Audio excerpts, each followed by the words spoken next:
Hi, I'm Rick Dior, and that was solo number 6 from Rick Latham's Advanced Funk Studies. Now this solo is sort of a collection of grooves from the book, and also some of the transcriptions from the book from drummers such as Carlos Vega, Peter Erskine, Steve Gadd are collected in this solo. So it's kind of a mix of funk styles from the 1970s and early 80s, obviously. So you have this pretty simple groove that probably all of us played when we first started playing, which is this.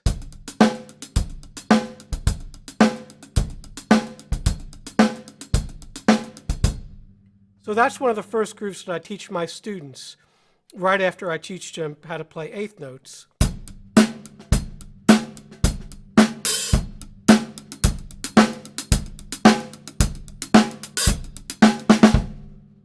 And it's important because that is a groove that you will use in many funk, pop, rock even situations. So let's talk a little about how to phrase that. One thing you don't want to do, in my opinion anyway, is to just play straight hi-hat with the tips of the stick like this.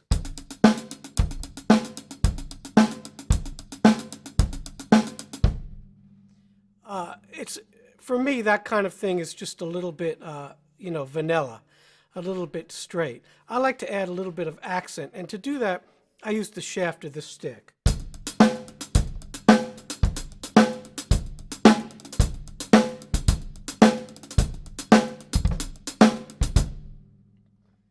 So that gives you a little bit of inflection. It helps the groove a bit.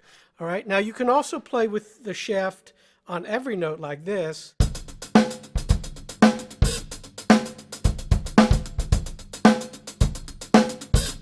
And again, that's an older kind of sound. So the more modern kind of sound would be a hi-hat with a little more inflection. I'll play a little more for you.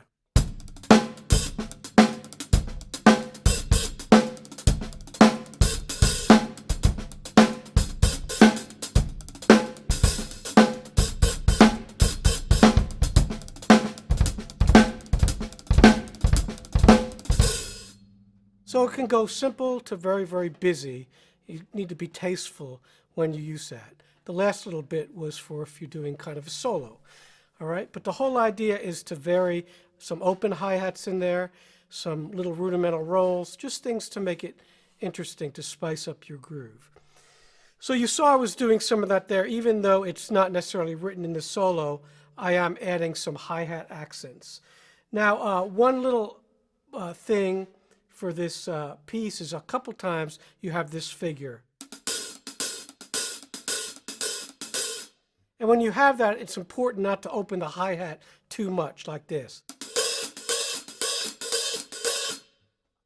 Personally, I don't really like that sound, so I like to open the hi-hat just a little bit so that the cymbals are still kind of together, like this, rather than this.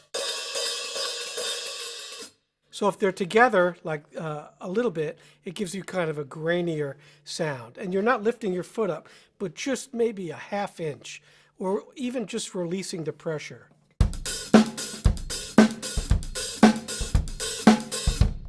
Now that right hand thing comes in the middle of the solo around line 5. And because of the way it's written, you can't play it with both hands. So you need to do that with one hand. And slowly the way I'm playing that is tip, tip, shaft, tip, tip, shaft. So.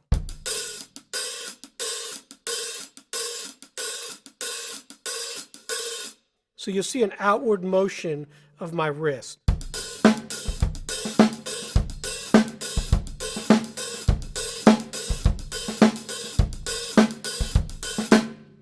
And the speed which it's written at makes it difficult to play technically.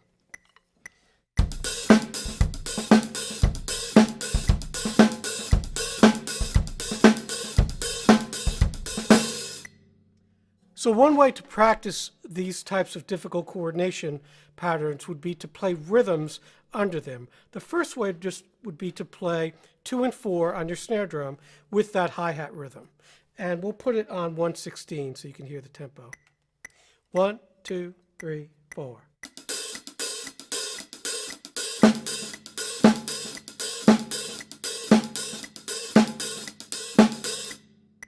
So that would be considered an ostinato, a repeating pattern. Now, if you go to my book or any book with rhythms, and you go to page 7, the first couple lines would sound like this.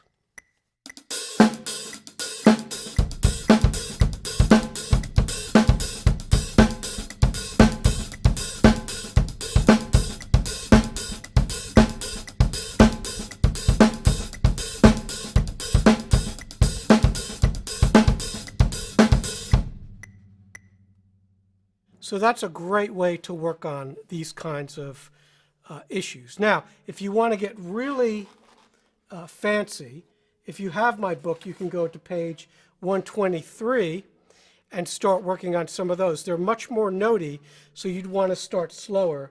Let's say, 104 or something. And then you have snare and bass drum, but there's no constant 2 and 4. It's intermingled, the snare drum is.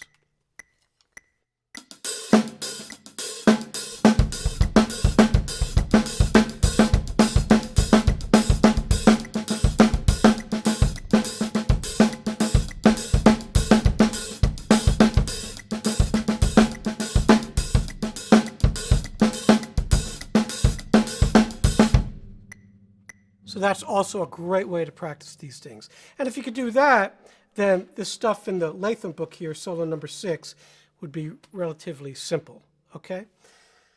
Now there's some really simple fills in this one, but I like them. They're kind of classic. So the old, that kind of thing is just, something we all played when we were a teenager or started playing. These are fills from like the 50s and stuff, but I like it. It's got a lot of style. Now you can even make that sound better if you put a little drag starting on the snare drum. And you probably heard that when I played it. And I like to play these pretty straight, so it's almost kind of campy.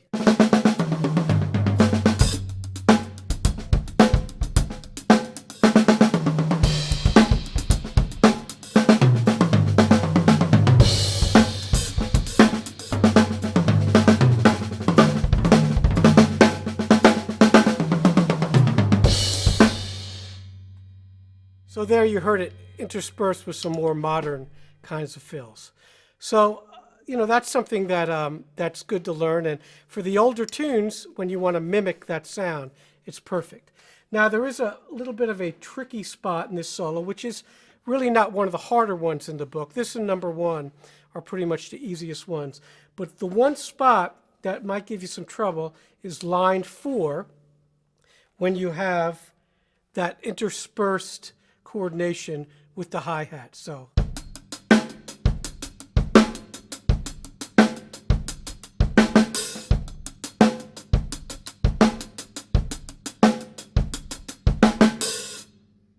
and there I like to once again use the shaft of my stick on that hi-hat. Now up to tempo it sounds like this.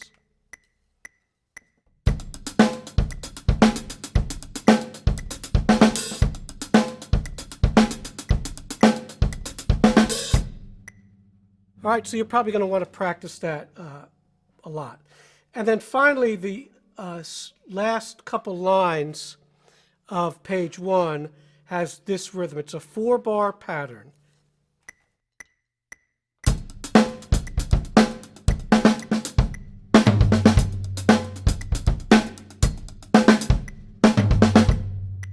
It's really easy to rush in there, especially when you have a rest and you're going to come in early, which a lot of people do, with that 16th note. So be very careful.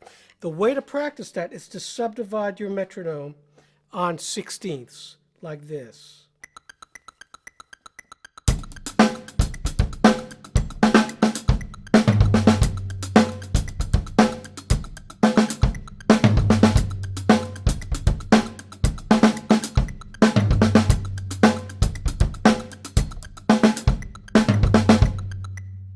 Okay, that's very, very common that drummers will rush those kinds of things when they have rests. So always subdivide that. So that'll do it for this solo. I hope you enjoyed this, and we'll see you next time for solo number 7.